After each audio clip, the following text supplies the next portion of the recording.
We are not in the business of telling anyone they have a problem with drugs or alcohol.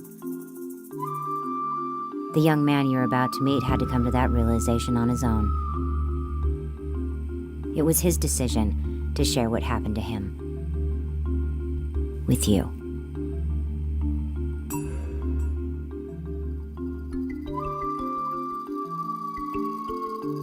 Or 14, basically just my parents split up, whatever, started smoking weed every day. I was like playing football before that, playing sports, doing well, then started smoking weed every day. Suddenly that's not important anymore. Just wanted to get high all the time, and didn't really think anything of it besides the fact I just knew I loved to get high. I just loved drugs. All my friends were doing it. It was like normal. I thought everyone did it. I loved it. It was fine. And basically did that, and that kind of just became a priority. That was drinking, smoking, all that, experimenting with whatever. Never got bad, but somewhere between like junior and senior year, by the time I graduated high school, basically I was strung out on OxyContin, and shortly after, strung out on heroin, and from 18 on was just in and out of rehab, just one after another. In for a week, I don't need this, I just need to flush the drugs out of my system, back out, loaded again, 30 days, miserable, back out again. There was a very limited amounts of time where I actually made it after that. My runs kept getting shorter, and my stays in treatment kept getting longer, and it got bad really fast after that. I think typical day of getting loaded. Wake up, do a nice shot of heroin first thing out of bed before I brush my teeth, before I take a shower. Well, I didn't really shower at that point, but before I could do anything, get loaded. Hopefully, if I had some time, pass back out for a little bit, get up, be desperate for more, call my dealer, wait around till he'd answer, and basically just spend all day driving around the valley or was sitting in my car just waiting for him to meet up, and basically just torment up until that point of getting more. And the second I could see, the dealer walking up in my rearview mirror or whatever, I get like butterflies in my stomach, like an excitement, feeling of panic that I can still remember, clear as day. And it really was what made life worth living at that point. Last time I was out for like 2 weeks, and I went to jail like 3 times in that 2 weeks. First time, man, didn't get arrested before that. And then once I started, could not stop going to jail.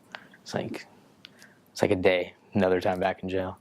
That time, I don't know at that, when, what you can say or what you can do to stop that, to kind of prevent it. I know I had to go through a lot of misery and kind of just experience it firsthand, which sucks, but until that point where I just had tried everything and was just absolutely broken down and just nothing left, nothing, then that was the only time I was actually willing to kind of come in and really do something different or give it my all or kind of stop messing around or lying or whatever it was. I guess the thing that sets Ventura Recovery Center apart would just be the focus on the work. The only way I've ever gotten any kind of relief and was from, the steps, and work in a program of AA, NA, whatever.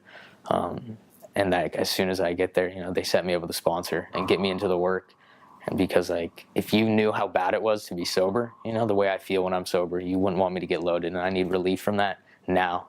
And they got me right into the work and right into a solution, which got me relief and got me okay with being sober and being happy with life, the fact that it's not 30 days and see you later. I've been in a lot of rehabs, and it was if I got there 2 weeks in, I'd see 3 groups of people, just constant rotation, 30 days, back out, 30 days, gone, and it really is a community, with the sober living, attached to it. It's 30 days of intensive treatment, and then it's all right, start kind of getting back into the swing of things, get back out into life, but keeping you close enough so there's structure. So I could get on my own, but with that safety net behind me, so I knew I wouldn't fall, if I needed help, which I did. I didn't always think I did, but I did at the end of the day, because what I was doing was not working. And the fact that there's people here with 6 months, years of sobriety that have gone through this program and just stay a part of and keep giving back, it shows me that it works, for one, and it's more of a family and a community rather than a treatment center where I just, I'm a number and an insurance card.